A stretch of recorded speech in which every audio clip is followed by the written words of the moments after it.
Hey everybody, so I'm back with a video, and today I want to talk about the changes that have been going on in Spain as far as the restrictions for the lockdown, because we have just entered phase one, and I don't know. I want to talk about the phases first, and then I want to give my opinion.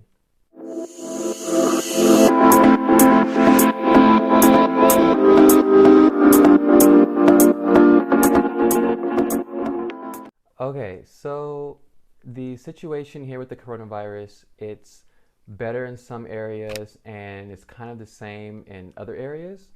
So the government, Pedro Sanchez and the government, they decided to ease the restrictions, but it depends on the province and how well the situation is.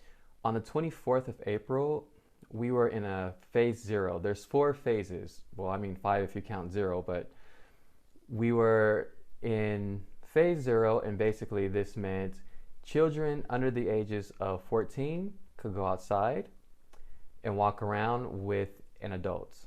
But now we are in phase one. Well, in the Canary Islands, we are in phase one starting today. What this entails is we can go out, but there were certain restrictions before. For example, if you were between the ages of 14 to 70, you could go out in the morning between 6 a.m. to 10 p.m. or at night from 8 p.m. to 11 p.m. And then you had seniors, people over 70, they could go out from 10 a.m. to 12 p.m. or 7 p.m. to 8 p.m. And this also included people that were dependent or disabled. Okay, but this was actually before phase one. Now in phase one, at least in the Canary Islands, I can't speak for the rest of Spain because I know Madrid, for example, is not in phase one from what I've read because they have the worst cases. But in the Canary Islands, phase one consists of some small stores are open, but we can't go at full capacity. A lot of the things that have been open, you can only have a third of the capacity. Except for bars and restaurants, I believe it's 50% of the capacity. So today there were lots of people out. I did not go out today, but I did look out the window and see some people enjoying themselves. If you go to a museum, again, this is only a third of the capacity.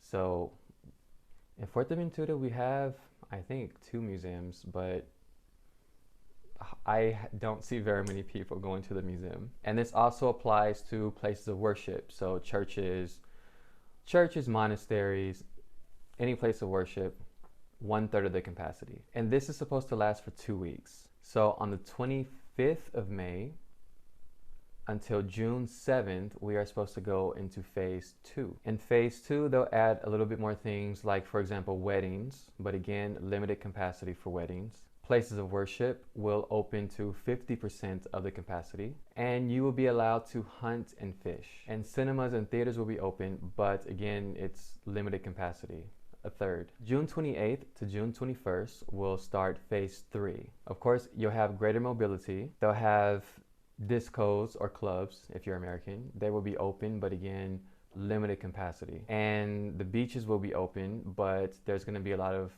security and things like that to make sure it doesn't get out of control. And of course, if you're on the beach, you still have to maintain distance. Oh, I also want to add that wearing masks, and right now they're mandatory. We have to wear masks, but it's not really enforced because there are some people that don't have masks, but we're supposed to. And the stores in phase three will be 50% of the capacity. The final phase, which will be June 22nd, as of right now, because it might change, is supposed to be where everything is normal, the new normal from what they say. And they will see how well each province does, because if they notice that the coronavirus is starting to increase, they will add more restrictions. So they're hoping that everything will be back to normal on the 22nd. There are a lot of people that have doubts about this. I can tell you in the Canary Islands, the cases have dropped considerably. In Fuerteventura, we only have one active case. So I don't know how this is going to work. So it depends on their 4 criteria exam that they would do of each province. And I think, if I remember, it was phase 2. Yeah, where we can see other people, we can go to their house or whatnot, but this depends on if they're in your same province. During this phase, we can't go to another province to visit friends. So if you have friends and family in the same province, you could hang out. Actually, I take that back. That's phase 1. We can do that now. That's right. But okay,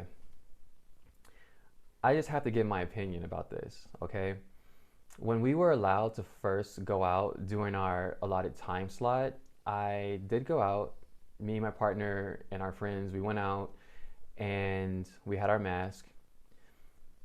The problem was that there were so many people. I have not seen this many people all together in one area. It was like everyone was just dying to go outside. They've never seen sunlight in years. And I understand completely. You know, you're stuck in the house. It's been, what, 2 or 3 months? I can totally understand. But for me, I was kind of worried because people were so close and it was so crowded and I felt uncomfortable. And I know because I'm an introvert too that played a part, but I was also thinking like, you know, we still have this virus going on and I don't want to take any risk. I just don't want to get sick. So I just don't want to take any risk. Now, when I go to the supermarket, there's a long line. It's like crazy. And usually there's no line. And I would come back later. I'll just say, you know what? I'll just wait till the line. I need tomatoes. I'll just wait till the line is shorter. I don't want to wait just to get tomatoes. But I just think that even though they're, you know, removing restrictions and we're going through these phases, that it's still important to take precautions. You know what I mean? So I really don't like going out. I mean, I do like going out for some sun and fresh air, but not when there's big crowds of people because I just don't know. The other day, I had to go to the supermarket and this lady, she was pushing her basket and she was right next to me and you're supposed to, you know, keep your distance. And the cashier noticed this and she told the lady, like, you know, give him some distance, you know, and she was like, oh, perdón, perdón, lo siento, lo siento. And it's like, you know, these things I think about because I don't know who has what or what's going on, you know, with the virus. And, you know, I don't want to have a fever and cough and get sick and have to go to the hospital. I just don't want to. So I'm kind of just waiting things out just to see how it's going to turn out because, you know, the end of June, they expect this to be over, but, you know, I have doubts, like a lot of people have doubts. I spoke to plenty of people and they feel the same way. They're not sure because in the peninsula, it's still really bad, especially in Madrid and Barcelona. So I don't know. I'm hoping for the best. I understand that they want to get this over with because the economy is not doing good at all. I mean, this is the case in pretty much every country, you know, because we were all hit with this. And you have this political aspect of it, you know, and this economic aspect to hurry up and restart everything. But you just have to be careful because if we're all sick, we can't work and the economy is going to suffer anyway. So I just think, you know, just should take precautions a little bit. So as for me, I don't know. I may, you know, go to the roof, get some fresh air, or when I have to go to the supermarket, but I'm just going to wait a little bit and see what happens. Okay, well, that is all for this video. If you have any questions, please leave them in the comment section below. And yeah, I would love to hear about the situation in your country, wherever you are, how you guys are handling it, okay? Well, Have a good day, and I will see you in my next video. Ciao. Hasta luego.